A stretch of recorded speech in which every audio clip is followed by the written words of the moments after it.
Welcome to the Steve Stine Guitar Podcast, brought to you by GuitarZoom.com. If you want to improve your guitar playing, keep listening.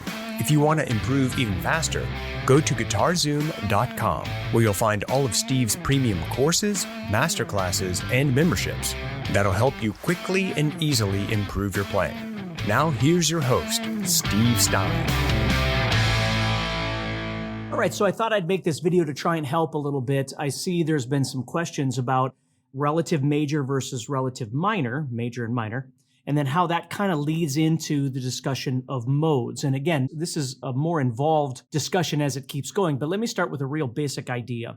If we are in the key of something, let's say the key of G major, what that means is the key of G major, we've got G as our main note, and G major is our main chord.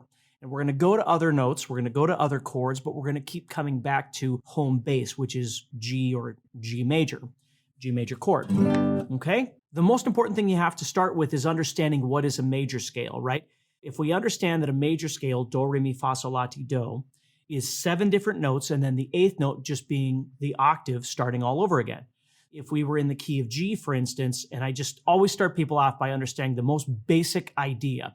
In music, we have the notes A, B, C, D, E, F, and G. We don't have H or I or something like that. So if you think of it like a circle, you're going A, B, C, D, E, F, G, A, B, C, D, E, F, G, A, B, C, D, over and over and over. And that's how you move up and down the piano. Because obviously, if I say A, B, C, D, E, F, and G, that's only 7 different notes, right?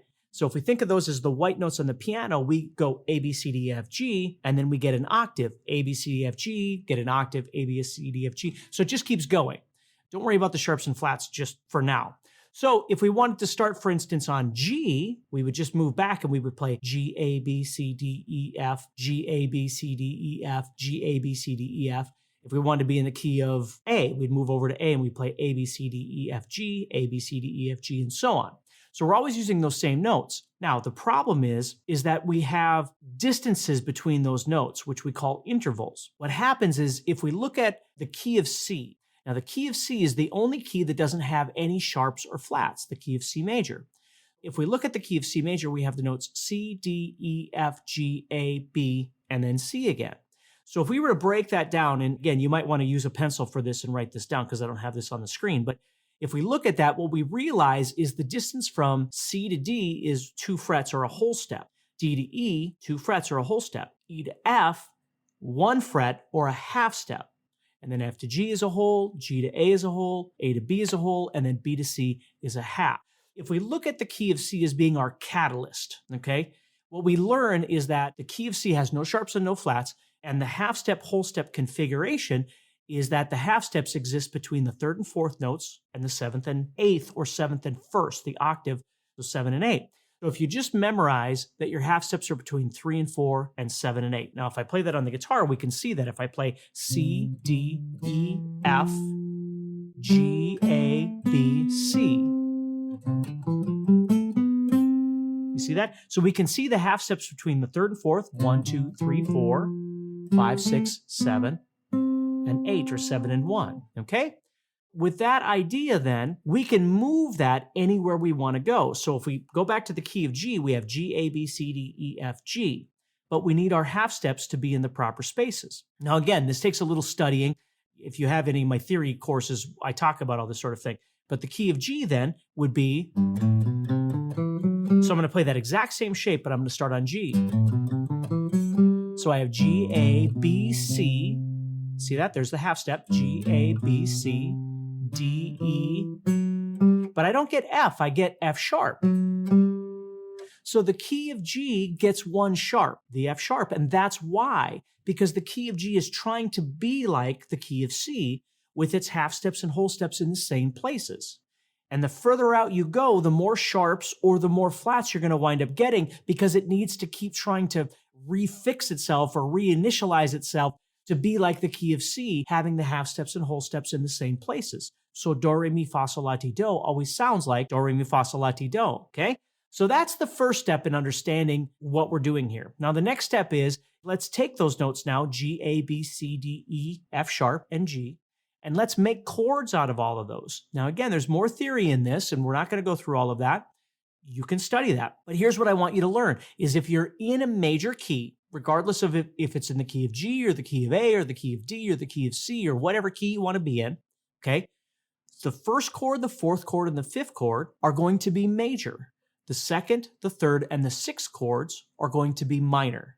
So you get 1, 4, 5 being major, 2, 3, 6 being minor, and then your seventh chord is actually what we call diminished. Diminished is actually different than those. It's actually 2 minor thirds. It's like a minor chord, but it's even more minor than a minor chord. And again, we won't really worry about that right now. What we use a lot in popular music are the first 6 chords. So the 1, 4, 5 being major and the 2, 3, 6 being minor. So now if we think about that logic, G would be major, A would get a minor chord, B would get a minor chord, C would get a major chord, D would get a major chord, E would get a minor chord, and F sharp would get that diminished chord. So what I'm going to do is take those notes and those chords and I'm going to move them across the guitar this way so you can see it laid out a little bit better. G would be major, A would be minor, B would be minor, because that's 1 is major, 2, 3 is minor. Then I'm going to go to the fifth string here. 4 would be major, 5 would be major, 6 would be minor, and those are the 6 that I want you to really focus on. Now 7 would be over here and would be diminished and would resolve back to the 1. But I want you to focus on those first 6. So 1, 4, 5 being major, 2, 3, and 6 being minor. So when people talk about, songs that are 1, 4, 5 or 1, 6, 4, 5 or 1, 2, 5 or whatever it might be, that's what they're talking about. They're not talking about a key because I can do this in any key I want. If I want to be in the key of A, I just move everything up. I got 1 major, 2 minor, 3 minor, 4 major, 5 major, and 6 minor. You see?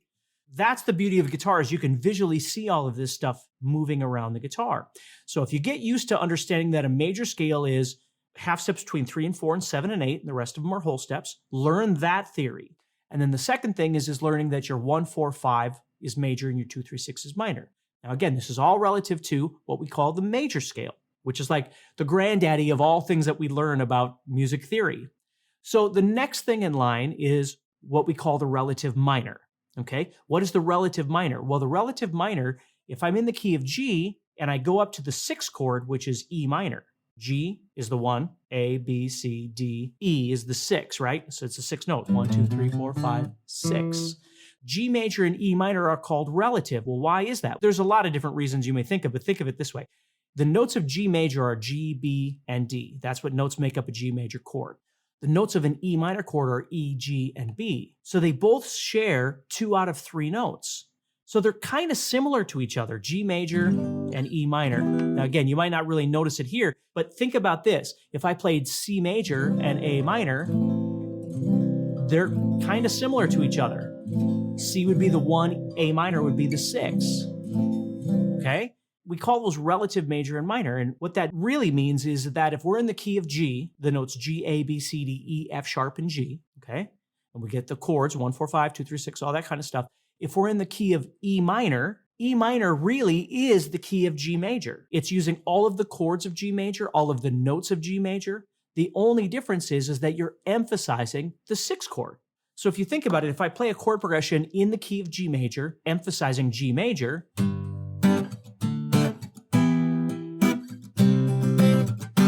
going to sound like G major. If I do the same thing, but I start on E minor,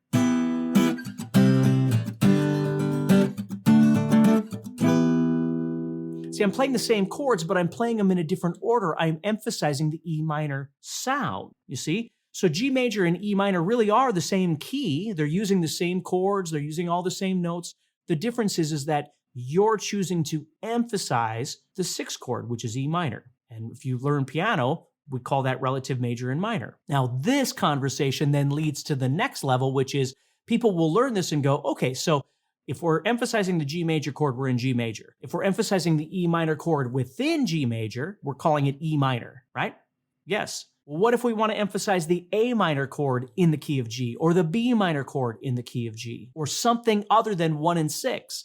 Can't we do that? And the answer is, yes, you can. But you can no longer just call it generically major and minor, because it would be confusing, because you have a bunch of majors and minors. 1, 4, 5 are major, and 2, 3, 6 are minor, right? So how would you do that? Well, that's where the idea of modes comes in, is we stop calling them major and minor, and we give them actual names. If you're in the key of G major and you emphasize the G major chord, we're in major. But if we wanted to call it something else, we could call it modally, we'd call it being an Ionian. If we go to the 2 chord in G major and emphasize that chord, we can't just call it minor because it would be confusing with the 6 chord. So we have to give it a name. So we call it Dorian. Dorian means emphasizing the 2 chord, the minor 2 chord, in the key of major. The 3 chord then would be called Phrygian, which means we're emphasizing the 3 chord, the minor chord, the 3, in a major key. That's what all those crazy names really kind of mean. I'm simplifying, but that really is what it is. So hopefully that helps you a little bit in understanding the major scale, relative major and minor, and then how modes then come out of that concept. And all of these things can be studied further, but at least that helps you a little bit in getting the idea.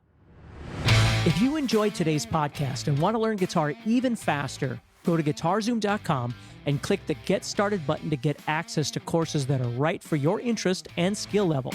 Again, go to guitarzoom.com and click the Get Started button.